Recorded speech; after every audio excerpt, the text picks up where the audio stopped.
Hello, നമുക്ക് നല്ല ഭംഗിയുള്ളത് ഇതൊരു ഇന്നത്തെ ഒരു സെറ്റിംഗ് ആണ് കേട്ടോ. കസ്റ്റമറിന്റെ ഓർഡർ ആണ്. പിന്നെ വരുന്നത് ബ്രേസ്ലെറ്റ് കളക്ഷൻസ്, 8 പിടി മാലയുടെ ഡെയിലി യൂസ് കളക്ഷൻ, അങ്ങനെ ഒത്തിരി ഐറ്റംസ് ഉള്ള ഒരു വീഡിയോ ആണ്. സ്കിപ്പ് ചെയ്യാതെ ഫുള്ള് കാണുക. ഓരോ പ്രോഡക്റ്റിന്റെ ക്ലോസ് വ്യൂ നോക്കാം. ബോംബെ ചെയിൻ വിത്ത് നല്ല ഭംഗിയുള്ള ലോക്കറ്റുകളാണ് കേട്ടോ ആഡ് ചെയ്ത് കൊടുത്തിട്ടുള്ളത്. 6 പിടി മാലയും ലോക്കറ്റും കൂടെ ഉള്ള റേറ്റ് വരുന്നത് 350 രൂപയാണ്. നല്ല സ്പെഷ്യൽ സീലുള്ള ഹുക്കോട് കൂടി വരുന്ന അടിപൊളിയായി. ബ്രേസ്ലെറ്റ് വരുന്നത് നല്ല ഭംഗിയുള്ള ലോട്ടസ് ചെയിൻ ആണ് കേട്ടോ. നല്ല റിച്ച് പാറ്റേൺ ആണ്. പിന്നെ ഒരു ഡിസൈൻ വരുന്നത് വെറൈറ്റി കളക്ഷൻ ആണ്. നല്ല റിച്ച് ആയിട്ടുള്ള ഒരു പാറ്റേൺ ആണ്.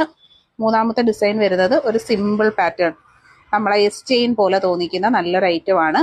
അടുത്തത് വരുന്നത് നല്ല റിച്ച് ആയിട്ടുള്ള ഡിസൈൻ ആണ് കേട്ടോ. നല്ല അടിപൊളി പാറ്റേൺ ആണ്. ഇത് കണ്ടോ, ഹുക്കൊക്കെ നല്ല ഒറിജിനാലിറ്റി ആണ്. താല്പര്യമുള്ളവർ വേഗം സ്ക്രീൻഷോട്ട് എടുത്ത് ബുക്ക് ചെയ്യുക. പിന്നെ നമുക്ക് സച്ചിൻ ബ്രേസ്ലെറ്റ് വരുന്നുണ്ട്. സച്ചിൻ ബ്രേസ്ലെറ്റ് ഈ ഒരു പാറ്റേൺ ആണ് കണ്ടോ. ഒരു 350-400 റേഞ്ചിൽ വരുന്ന മാലയാണ് കേട്ടോ.